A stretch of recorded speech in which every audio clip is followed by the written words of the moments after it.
What's going on? Welcome to the first video on this channel. Now I'm gonna get into all the stuff about this channel. If you want to just get straight to the video, here's the time mark. Now this channel is gonna be a lot of anime stuff, reviews, my thoughts on things, maybe some reactions in the future. So if you guys are interested in that stuff, subscribe real quick. And yeah, let's hop right into the video.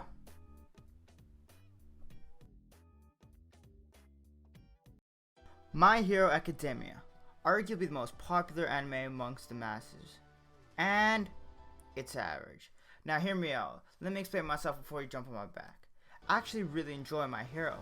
I enjoy most of the characters, the vibe of the show is pretty good as well, and the power system isn't all that bad either. I have watched and read both the anime and manga, and as I do enjoy the anime more than the manga, I'll be mostly talking about the anime and my thoughts today. I'll be fair to both sides of the My Hero spectrum today, and say what I like about My Hero and what I don't like. First of all, the kids need to go through some more shit. Now, I'm only talking about the anime, no manga spoilers yet, but one thing that bothers me for sure in My Hero is there's really nothing for the kids to overcome themselves. There are only two real characters I can think of that have any challenges they need to overcome, which are Deku and Todoroki. Deku needs to overcome his challenge of not having a quirk, and how he is able to do that is he eats another man's hair, and boom, he has a quirk. Now for Todoroki, his is a bit more complex. His father's the number 2 hero, and treated his whole family poorly for so many years, even abandoning them. And he has so much expectation from his father as well, and so he has to overcome that. Now going back to Deku's character development, it was a bit of a real disappointment, because when we got set up with My Hero, there was this main character, Deku. We knew he was going to be the strongest one day. We knew he was going to be the top hero. But how was he going to do it? He was quirkless. He was this scrawny little kid. And there was that mystery that made it intriguing. That made me want to watch it. But then within the first couple of episodes, they ruined it right off the top. They just gave him the strongest quirk that you can possibly have. That mystery, that element of mystery just went missing. And that element of intrigue just completely left within only the first couple episodes.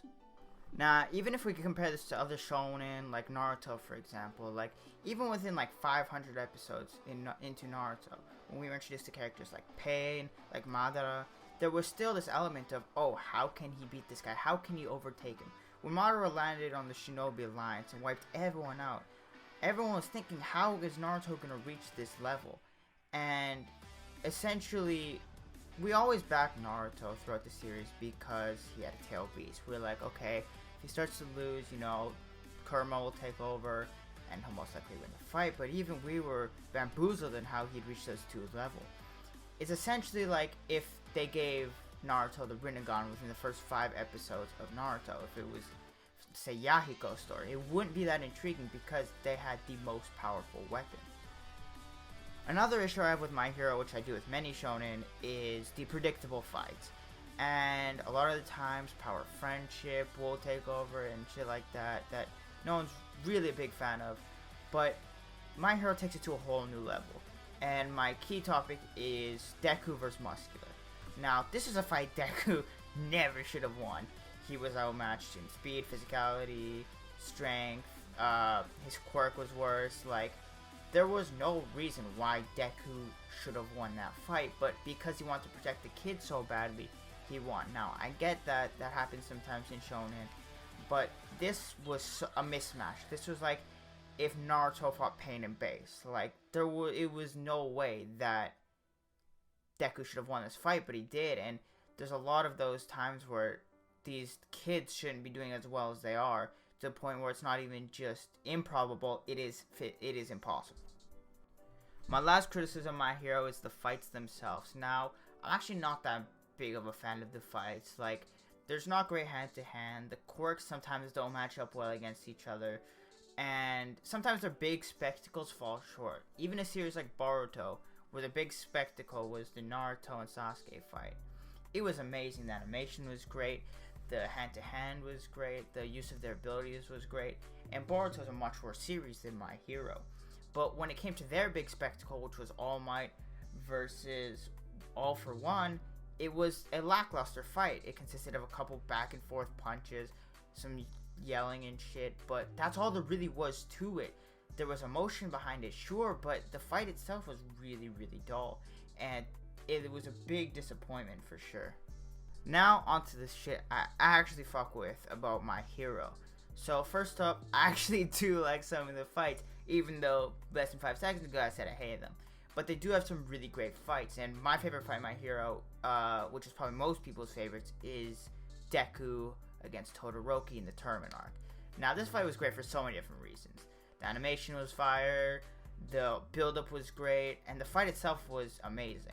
The whole dynamic between Todoroki being in this depressed place, and he would never use his fire side of his face, and Deku sacrificing his body to push Todoroki to the point where he uses the fire side. And he was playing such a hero's role in this fight by sacrificing his advancement in the tournament for Todoroki to get him out of that rough spot. And the whole dynamic of the fight itself, it was an incredible. Some other fights that I also really enjoyed from My Hero were the Deku and Bakugo fights, because the character development in it is really great.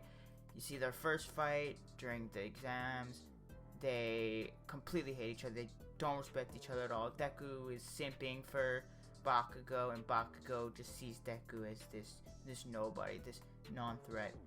And then when we get to their second fight, you see the respects grow more. You see Bakugo starting to acknowledge Deku for what he can do. Deku starting to acknowledge Bakugo for his strengths as well. And I'm really hoping by the end of the series it turns into like an Asta and Yuno kind of relationship where they respect each other a lot. They're both going for the number 1 spot. They're both trying to be Wizard King. They're both trying to be number 1 hero. And they can do that as like homies. Now, the characters in My Hero are actually something I actually really do enjoy. Characters like Endeavor, Bakugo, Todoroki are characters that I enjoy. Endeavor had a sick arc, obviously, towards the end of Season 4, where he fought the Nomu, he finally became number 1 hero, and got the recognition he deserved, and it was easily the best character arc in all of My Hero. The overall vibe and kind of the way that they set the show up is really like a feel-good kind of show. In terms of filler episodes, there is no shonen that tops My Hero for me. I actually quite enjoy the My Hero filler episodes in the anime because they're living in the same dorm. It's just kind of, it's very slice of life, and it works really well. Another thing I could appreciate about My Hero is the underlying racism story. There are people who are just born with unnatural quirks, and the only way that they can make a living is by being a villain. And the underlying story of this is incredible, seeing how society functions, seeing how the people born with worse quirks, weirder quirks, have to become villains because of their quirks, and the racism story in it is something I could really appreciate. There's also some really good arcs in My Hero. The tournament arc I thought was made really well. There aren't many better tournament arcs in shonen. The Stain arc was something I really enjoyed that also had a lot to do with the racism underlying story. And yeah, overall, like, all it does is lack consistency for me, which is why I'm not gonna rate it too high. Now for the big rating, overall, I'd give My Hero Academia a 7 out of 10. I think it's a really good show. A 7 out of 10 is not a bad rating whatsoever. It just didn't hit me as hard as other things did. I think that the character development lacks, but I do think that the story itself is pretty good. There's just not a lot of mystery to it. There's not a lot of advancement that is noticeable, and that's why it's at a 7 out of 10. But overall, it's a pretty solid show. Thanks for watching, guys. Yo, hit that subscribe button real quick. Turn the bell on, and yeah, let me know what you want to see next for this series. I'm gonna do some other series, but for this series, let me know what show you want my honest thoughts on next. Deuces.